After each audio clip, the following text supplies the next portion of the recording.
अब जैसे किसी ने खूब दान किए हैं, भंडारे लगाए हैं और कंबल बांटे हैं, कितने प्याऊ बनवा दी है, पक्षियों को दाने भी डाले हैं, तो अगले जन्म में गुरु ना बनाने से उसको मनुष्य जीवन नहीं मिलेगा। नेक्स्ट जीवन मान लीजिए वो कुत्ता बन गया अगले जन्म में, और कुत्ता बनकर आप देखते हो आजकल एक कुत्ते के लिए कितनी फैसिलिटीज दी जाती हैं उस सेठ साहूकार के द्वारा जो कुत्ते को पालता है। अलग से उसका रूम होता है, कमरा, और उसमें एसी लगे हैं। पहले कूलर लगाते थे, आजकल एसी लगाए जाते हैं उनके लिए। और उसके खाने को भी बहुत अच्छा भोजन मिलता है। दिन में नौकर नवाते हैं, खूब सैर सपाटे कराते हैं। और फिर क्या होता है, गाड़ी में वो कुत्ते का मालिक तो ड्राइवर बनता है और कुत्ता मालिक की सीट पर बैठकर ऐसे गर्दन निकाल कर बाहर देखता चलता है ठाठ से। अब उस कुत्ते ने पिछले जन्म में बिना गुरु किए दान धर्म किए वो मालिक ने दे दिए उसको। आम व्यक्ति को भी वो सुविधा उपलब्ध नहीं है जो उस कुत्ते को उपलब्ध है। कार भी है, ड्राइवर भी है, एसी रूम है, खाने को संशोधित भोजन भी है, बहुत बढ़िया आहार है, सारा उसको प्यार मिल रहा है। अब इस जन्म में उसने जो कुछ भी कराया था पूर्व जन्मों में, वो बगैर गुरु के वो सारा पुण्य दे दिया काल भगवान ने। वो देना पड़ता, जैसे कर्म करेगा वैसा फल तो देगा ही देगा। लेकिन वो सुविधा मिली कुत्ते के जीवन में, और नेक्स्ट जीवन उसका सूअर का होगा। हाँ बताओ, फिर उसने कौन रखा गाड़ी और कारों में अलग रूम बना के, अब क्या मिलेगा उसको। और यदि उस पुण्यात्मा ने गुरु धारण किए होते और फिर दान करता, या तो पार हो जाता, अर्नी मनुष्य जीवन मिलता, ये सुख भी मिलते, और मनुष्य जीवन में फिर भगवान आगे संभालता। उसका नियम है, जो जन मेरी शरण है ताका हूँ दास, और गेल गेल लाग्या फिरूं जब तक धरती आकाश। आज ये दो ही विषय है सत्संग के, कि एक बार जो मालिक की शरण में आज आ गया और उसका अकाउंट खुल गया। जैसे कोई रोगी है और डॉक्टरों ने जवाब दे दिया और यहाँ आ गया, वो यदि यहाँ आना नहीं था, वो तो कति फांसी लग गई, सारी तरफ से रास्ते बंद हो लिए, तब यहाँ आ गया। ये भी सौभाग्य उसका, उसको नाम मिल गया। अब जो इस उद्देश्य से आते हैं कि हमारा व्यक्ति ठीक हो जाए, फिर अच्छी बात है, और वो नाम ले गया, उसने भक्ति कर ली और उसकी मृत्यु होगी, तो वो उसका परमात्मा का बच्चा हो गया। अब आपको ये भी बताया था कि इस प्रथम मंत्र के लेने से और कुछ जाप करने से बहुत से मानव जीवन प्राप्त करने योग्य कर्म बन जाते हैं आपके। तो उसकी मृत्यु के तुरंत बाद मृत्यु भी होगी तो एक कमीज बदल का होगा, कुर्ता पजामा, आते फिर भक्ति मिलेगी। और ऐसे घर में जन्म लेगा जो पहले से ही भक्ति पर लगे पाओगे उसको। तो हम तो अपने स्वार्थ को काउंट करते हैं कि ये और जीवन धंधा करे कमावे, और यदि जब इसका कोई इलाज नहीं होता, कितना प्यारा बेटा हो बेटी हो और वो रोगी हो जाती है, ट्रीटमेंट करा के हम थक लेते हैं, तब आप ही कहते हैं भगवान इसकी माटी संगवा ले। अपने पुत्र को भी ये कहना पड़ जाता, भगवान इसने ठा ले तो अच्छा है, दुखी हो रहा है। अब जब तो भगवान ठावा नहीं हो तो काल ठावेगा बगैर नाम के। तय नाम लेकर जब ठा भी लिया तो भगवान ने ठावेगा फिर उसने, और फिर दोबारा जन्म देगा मनुष्य का। तो पिछले सारे पाप नाश करके उसको नए सिरे से भक्ति प्रारंभ करके उसके 2 जन्म में पारे कर देगा परमात्मा। तो कितना बड़ा पुण्य है, कितना बड़ा बेनिफिट आपको प्राप्त हुआ। दूसरी बात यह है कि यहाँ आने वाला चाहे कति सब जगह से हार चुका हो और सत्य समर्पित भाव से, क्योंकि परमात्मा आत्मा का साथी है, इस मन का साथी नहीं है। मन तो ऊपरले मन तो हाँ भरा करे, और आत्मा रो के हाँ भरती है। और रोगी जिस दिन हाँ भर के नो सच्चे दिल तो रो के नो कहेगा भगवान जीऊँ इतना आपकी भक्ति करूँगा, और कोई इसके बाद बकवास नहीं चलेगी, पक्की गारंटी है। तो तुरंत सुनता है और रोज फर्क होना शुरू हो जाता है। तो इस तरह की समर्पण वो जब करेगा जब उसको ज्ञान होगा। अब तो किसी के कहने से आ गया चलो वहाँ ठीक हो जाते हैं, चलो वहाँ ठीक हो जाते हैं, टीवी पर देखा फलाने ने कहा मैं ठीक हो गया, तो वो ठीक हुए, वो झूठ नहीं बोल रहे, वो यही मिल जाएंगे, आपने वैसे पूछ लियो घूमते फिरते। और जो नाम लेकर ठीक नहीं हो रहे, वो क्यों नहीं हो रहे? सतगुरु के दरबार में कमी कहे की ना, अनसमोज ना पावता तेरी चूक चाकरी मां। इसी कारण से उसको लाभ ना मिलेगा तो उसके अंदर कोई दोष है, उसकी कोई सेवा के अंदर समर्पण भाव में कमी है। और जब हम समर्पित हो जाते हैं तो हम समझ ले सभी पूजाओं को त्याग कर, सभी मर्यादाओं को त्याग कर एक मालिक के पथ पर, परमात्मा के द्वारा बताए मार्ग पर चलेंगे। तब हम आन उपासना बंद कर देंगे तो हम एक परमात्मा पर आश्रित हो गए। हम पहले दादा ने कितने खसम बना रहे थे, फलाना देवता पूज लो, फलाना पूज लो, गुग्गा पीर पूज लो, फलाना पूज लो, और अब हम एक खसम बनाएंगे, एक मालिक, एक पति, एक स्वामी, कबीर भगवान। और जब आप हृदय से स्वीकार कर लोगे इस परम पिता को, और फिर देखना, पति भरता जमी पर जो जो धर पाव, समृत झाड़ू देत है ना काटा लग जावे। कहते हैं ऐसा भाव में जब आप आ जाओगे, कबीर साहब के अतिरिक्त कोई भगवान नहीं होगा आपके हृदय में, और अन्य किसी देव से, झाड़ फूक कराने वाले से स्वप्ने में भी कोशिश ना करना, सोचना भी नहीं, तो आप पति भरता पद पाओगे। कहे कबीर सुनो भी साधो, मैं तो हूँ विश्वास में, विश्वास कर लिया तो मैं तेरे साथ हूँ, अविश्वास रखेगा तो मैं तेरे साथ नहीं हूँ, जैसा तू करेगा वैसा तुझे दे ही दूंगा। तो इस प्रकार यहाँ कमी नहीं रहेगी। कमी रहेगी तो आपकी कोई अपनी ही कमजोरी रहेगी, उसके निकालने के लिए ज्ञान सुनाए जाते हैं।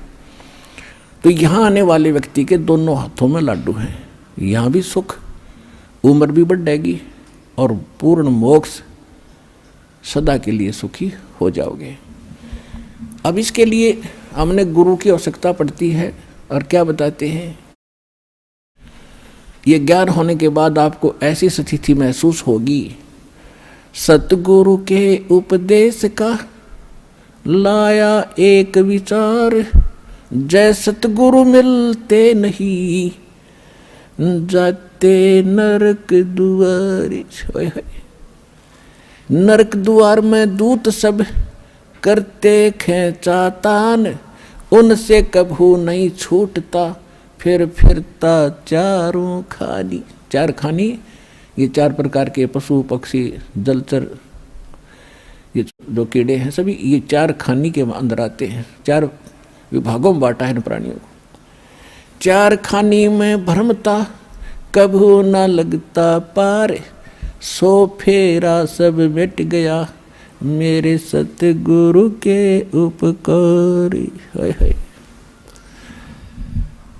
इस शरण में आ जाने से, प्रथम मंत्र प्राप्त ही हो जाने से,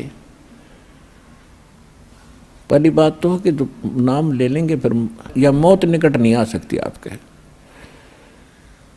परमात्मा से परिचित वो महापुरुष भी कहते हैं, काल डरे करतार से जय जय जय जगदीश, जोरा जोड़ी झाड़ता पगरज डरे शीश।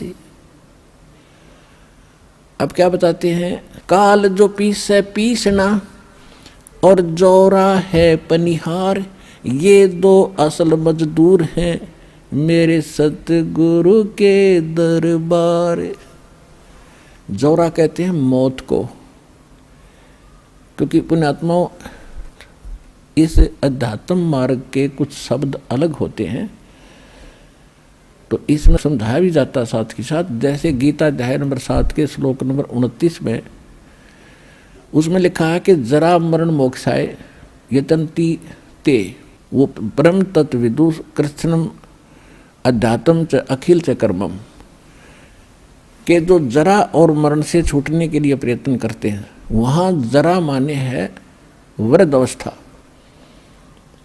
और मरण माने मृत्यु। तो वो तत्परम से उस परमात्मा से परिचित हो चुके हैं, जो संसार की किसी और वस्तु की तरफ ध्यान जिसका नहीं जाता, भगवान जो दे दे उस पर सब्र करते हैं और अपनी भक्ति उद्देश्य रखते हैं। और जरा यानी बुढ़ापे के कष्ट और मृत्यु के कष्ट से जो बचने का प्रयत्न कर रहे हैं, वो उस भगवान से पहचान चुके हैं, सारे कर्म को पहचान चुके हैं। तो वहाँ जरा माने बड़ा दोष था। यहाँ जोरा बोला है कि जम जोरा जा से डरे, जोरा माने मृत्यु और काल के दूत। फिर यहाँ कहते काल डरे करतार से जय जय जगदीश, और जोरा ये मृत्यु, जोड़ी झाड़ता यानी परमात्मा के जूते झाड़ता है ये, यानी नौकर असली नौकर है या मौत। और नौकर मालिक के हुक्म बिना कोई काम नहीं कर सकता।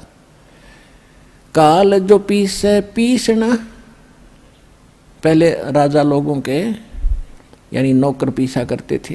कहते ये काल यहाँ का 21 ब्रह्मांड का स्वामी ब्रह्म, ये तो सतगुरु कबीर भगवान का जो सोच लो पीसना पीसने वाला नौकर है, जो सबके लिए व्यवस्था उससे करवा रहा है, ऐसे समझ लो। यानी ये नौकर है, उसके हुक्म से सब काज कुछ हो रहा है। और जोड़ा जोड़ी, जोड़ा जोड़ा माने मौत, जोड़ी माने जूते झाड़ता है। और पग रद डारे शीश, परमात्मा के पैर के धूली को सिर पे लगाते। तो नौकर एक मालिक के बच्चों को हानि कैसे कर सकता है? तो आप हो गए उस मालिक के बच्चे जो शरण में आ गए। तो क्या कहते हैं, काल डरे करतार से जय जय जय जगदीश, और जोरा जोड़ी झाड़ता पग रद डारे शीश। काल जो पीसे पीसना, और ये जोरा है पनिहार। अब दूसरे शब्दों बता रहे कि ये काल यहाँ का जो सबको खाता है, ये तो परमात्मा की चक्की पीसता है। और मौत भगवान का पानी भरती है। पानी भरना मतलब नौकरानी हुआ करती थी राजाओं के। और ये दो असल मजदूर हैं मेरे सतगुरु के दरबार, गरीबदास जी बता रहे हैं। तो आप उस परमात्मा की शरण में आ गए हैं। तो यहाँ क्या बता रहे हैं कि सतगुरु के उपदेश का अब लाया एक विचार, और जय सतगुरु ना मिलते तो जाते नरक द्वार। नरक द्वार में दूत सब फिर करते खेचा ताने। अब आप न पकड़ के कोई कुआं में गिरना चाहे, क्या खुश होके गिर जाओगे? पूरे हाथ पैर मारोगे, चिल्लाओगे और बैक मारोगे जितनी आपकी पैर बसाओगी। तो वहाँ तो नरक भी कुआं भी हाहाकार माच रही, उनका पीटे जा रहे हैं, कोई सड़ रहे हैं, कोई कौवे नोच रहे, और उस गड्ढे में आपको फेंकने के लिए ले जाते समूह के समूह को। हजारों की संख्या में यम के दूत भाले ले रखे होते हैं। ये जो शरीर है आपका, ये तो ऊपर का कुर्ता पजामा है, असली शरीर तो अंदर है इसके, जिसको सूक्ष्म शरीर कहते हैं। उसमें प्राणी मरता नहीं, लेकिन दर्द बहुत होता है। तो ये भूत प्रेत उस सूक्ष्म शरीर में घूमते हैं, वो आपको नहीं दिख सकते। और वहाँ वो शरीर होता है, उसको फिर जब आदेश हो जाता धर्मराज से, धर्मराज के यहाँ से न्यायाधीश से, जाओ इसको नरक में, इसको स्वर्ग में, इसको गधे की योनि में, इसको कुत्ते की योनि में, वो तो फटाफट चले जाते हैं। यम के दूत जब उसको लेकर चलते हैं पूरे टोल के टोल को, जैसे डांगर पशुओं को फाटक में रोकते समय वो वापस भाजन गलठ मार मार कर अंदर ठोक्या करें, तो वो स्थिति होगी वहाँ पर उन प्राणियों की जो सत भक्ति नहीं करते या नकली संतों से नाम लेकर भक्ति करे। सतगुरु ना मिला जिनको, यम के दूत उनको आगे को ले जाएंगे और वो वापस भाजेंगे। उसमें कौन करे राजी खुशी? तो उनका सीधे भाले ठोकेंगे, दे लटकीते लागो, और उनको फिर धक्के से ठोक कर उसमें और फाटक बंद कर देंगे। तो यहाँ बताते हैं नरक द्वार में दूत सब फिर करते खेचा ताण, उनसे कभू ना छूटता। और उसके बाद नरक भोग के फिर कहाँ? फिर 84 लाख योनियों में 4 खानियों के अंदर फिर आता। 4 खानी में भरमता और कभू न लगता पार, ये फेरा सब मिट गया मेरे सतगुरु के उपकार। अपरमात्मा की इस मंत्र को लेने से, मर्यादा में रहकर भक्ति करने से आपका कितना पहाड़ से भी बड़ा दुख टल गया, बाईपास निकाल दिया आपने, यदि मर्यादा में रहोगे तो। अब क्या कहते हैं परमात्मा के, सतगुरु के सजदे करूं कर्म छुटाए कोटि, और जो सतगुरु की निंदा करे उनके यम तोड़ेंगे होठ। कि ऐसे संत ने जो इतना उपकार किया, इतना निर्मल मार्ग, और ऐसे पहाड़ से भी भारी दुख जीव के बचा रहे हैं। और यहाँ इस जीवन में भी करोड़ पापों से आपको बचाया जा रहा है। बीड़ी मत पीना, शराब ना पीना, मांस मत खाना, भाई किसी की आत्मा ना दुखाना। अब आपको इतनी दया और ज्ञान होगा भगवान का, तो फिर आप इन पापों से बच के सारा दिन भगवान की भक्ति करते हो, ना बैठ के गप्पे मारो, किधर ताश खेलो, किधर राजनीति बतलाओ, किधर सिनेमा मार्ग फुड़वाओ बैठे बैठे। अब कितने बाईपास निकाल दिए, कितने कर्म छुटवा दिए आपके बुरे। कहते हैं सतगुरु के सजदा करूं, कर्म छुटा एक कोट। और ऐसे सतगुरु की जो निंदा करें, फिर यम के दूत उनके होठ तोड़ेंगे, यानी ऐसा पीटेंगे कि तय लागो। होठ तो नाजुक होती हैं, कोई बालक ना धमकावे तो उठा पर ना मारा करे, एक आधा थप्पड़ चट्टू कमरे में मार ले। कहते वो होठ भी फूटेंगे तो नो सोच लो बेरहमी से पीटा गया वो। तो कहते वहाँ इतनी पिटाई होगी आपकी, ऐसे महापुरुष की जो निंदा भी करते हैं। और फिर क्या बताया है, सात समुद्र की मसी करूं, लेखनी करूं बन राय, धरती का कागज करूं, गुरु गुण लिख्यो न जाए। अब क्या गुण लिखेंगे उस ऐसे महापुरुष के, जिसने ऐसे संकट से बचा दिया। एक कुत्ते का जीवन लिखने लग जाओ, जन्म होते वो क्या खाना शुरू करता है, कहाँ रहता है, गर्मी कितनी जोर की धूप पड़ती है, बाहर बिलख रहा होता है, सर्दी पट गिरती है, ऊपर से वर्षा भी होने लग जाती है, और वहीं गींडली सी मार के इकट्ठा हो गए नुपड़ा उपड़ा नौकर जाऊँ। अरे ये पहले आंटी पाक रहा था मनुष्य बना हुआ, जो भगवान कदे सोची भी कोई ना, यह भी बनेगी तेरे साथ। तो ऐसे दुखों से जिसने बचा दिया। और फिर खाना क्या खाता है, वो सोता उठते ही जाता है किसी, क्योंकि मैं कहा उसने रसोई में भोजन की, तो पहले द्वार में नहीं देखा, कोई देख तो नहीं रहा, फिर सीधा जाएगा रसोई की तरफ जहाँ मैं आ रही है इसने। अब रसोई में कौन घुसने दे उसके, को लठ मारेगा, जो हाथ में आ गया वो ठोका पहले तो उसके।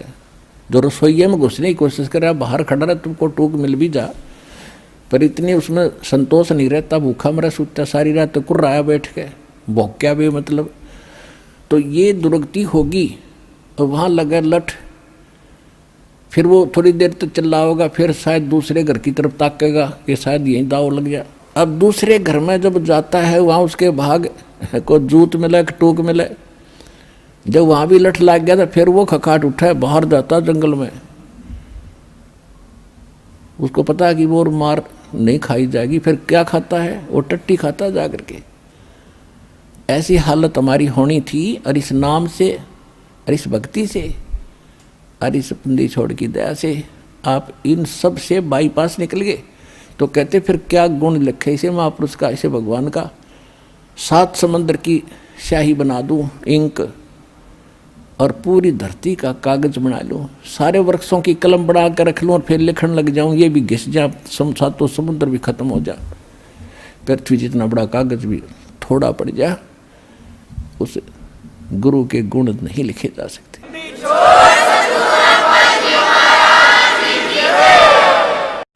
अब फिर क्या बताते हैं,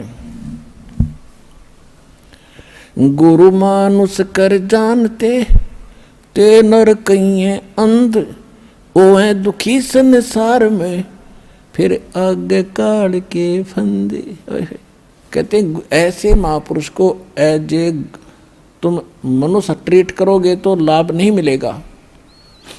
उसके लिए परमात्मा क्या कहते हैं कि गुरु गोविंद कर जानियो, रहियो शब्द समाए, मिले जब दंडवत बंद की, नहीं पल पल ध्यान लगावे। कि गुरु को परमात्मा जानकर आप व्यवहार करना। अपना तो एक सीधी सी बात है, जैसे ये दास परमात्मा ने भेज दिया, तो दास वो परमात्मा नहीं है जिसकी आपको चाह है। लेकिन इस दास को एज ए गॉड ना मानोगे, भगवान की तरह नहीं मानोगे, तो वो भगवान नहीं मिल सकता। अब जैसे एक गणित में एक प्रश्न आता है, उसमें मूलधन ज्ञात करना होता है, बाकी दर भी टाइम भी सारा कुछ दिया होता है। तो उस मूलधन तो अरबों खरबों में होता है, अरबों खरबों का अमाउंट कई करोड़ रुपए का होता है। तो उस कई करोड़ अरब खरब के मूलधन को जानने के लिए आपको मानना पड़ता है सपोज मूलधन इज 100 रुपीज। जो मूलधन है वो 100 रुपये, मान लो मूलधन 100 रुपये मानकर हम सवाल निकाला करते, प्रॉब्लम हल करते थे। तो वो प्रश्न का हल ऐसे ही होगा, ना हो ही नहीं सकता। लेकिन वो 100 रुपये मूलधन नहीं है, लेकिन वो मानना पड़ेगा, तब उससे वो दर निकलेगी और उसके बाद फिर कैलकुलेशन करके हम निकालते हैं। वो ओरिजिनल मूलधन तब प्राप्त होता है, तब हम सफल होते हैं।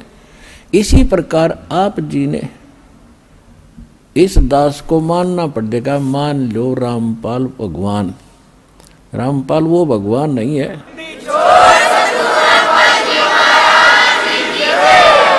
और इसको एज ए गॉड ट्रीट करके आपने अपनी आदत सुधारनी है। क्योंकि जब आप यहाँ से जाओगे, यहाँ से चलते ही गुरु का रोल पहले भी रोल है, फिर भी आपके साथ रहेगा। इस दास के रूप में आपका नीचे से गणेश जी के दरबार से अकाउंट क्लियर कराता चलेंगे। यानी आप जब यहाँ से चलोगे तो ऑटोमेटिकली आपके रास्ते साफ पाओगे।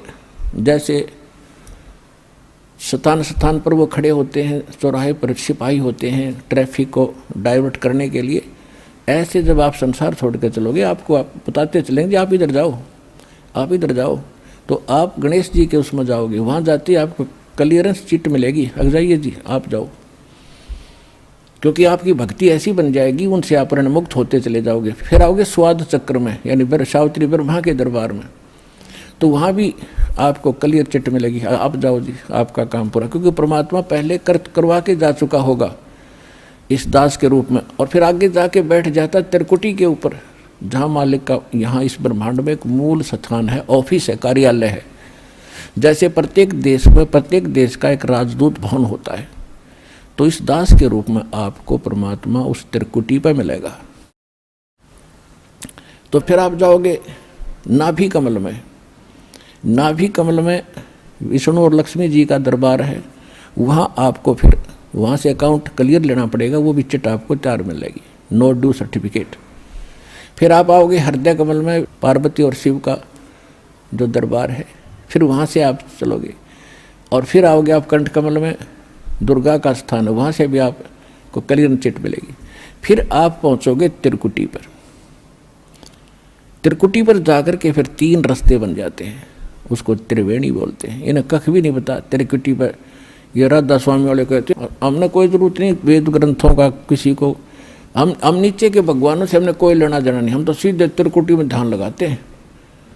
त्रिकुटी को बरवाड़ा का बस स्टैंड है, वहीं पहुंच जाओगे त्रिकुटी पे। वाह भाई वाह, त्रिकुटी तक पहुंचने के लिए बहुत जोर लगेगा तुम्हारा, 100 जन्म नहीं पहुंच सकते। साधनाओं से 5 काल नाम के जानो।